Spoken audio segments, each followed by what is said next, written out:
தாத்தா நல்ல கண்ணு ஒருவருக்கு மட்டும்தான். ஒரு நூற்றாண்டு வரை அவரின் சிவப்பு சாயம் வெளுக்கவே இல்லை.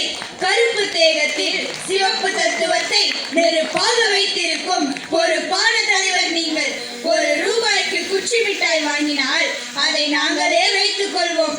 ஏனென்றால் நாங்கள் சின்ன கண்ணு. ஒரு கோழியை கட்சிக்கே திருப்பி கொடுத்தால் அது தாத்தா நல்ல கண்ணு. எங்கள் தாத்தா நல்ல கண்ணு. கடவுளே வந்து எழுதி கொடுத்தாலும் வாங்க மாட்டார்.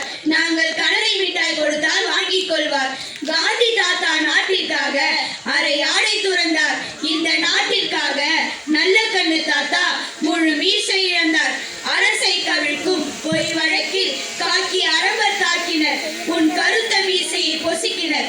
அவர்களால் உன்னிடம் முடியை மட்டும்தான் பிடுங்க முடிந்தது.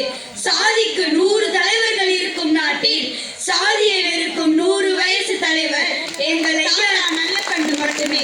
உன் கண் சுருக்கும் சிரிப்பை பார்த்திருக்கிறோம். உன் கண் சிவக்கும் கோபத்தை நாங்கள் பார்த்ததே இல்லை. புரிந்தது. உன் நிலமும் மரமும் என் முன்னோர் தமிழரின் மரம். தாமிரபரணி ஆத்து மணலில் உன் காலடி சுவடுகளை பதித்தாய். அந்த பொருளை நதி உன் பாத சுவடுகளை கருணையோடு முத்தமிட்டு இன்று நன்றி சொல்லி பூத்து கொண்டிருக்கிறது. நீ சட்டமன்றத்தில் தோற்றிருக்கலாம், நாடாளுமன்றத்தில் தோற்றிருக்கலாம், ஆனால் நீ மக்கள் மன்றத்தில் தோற்கவே இல்லை. அதில் வென்றதால் தான் இன்று நீ 100க்கு 100 வாங்கும் நூற்றாண்டை பெற்றிருக்கிறாய்.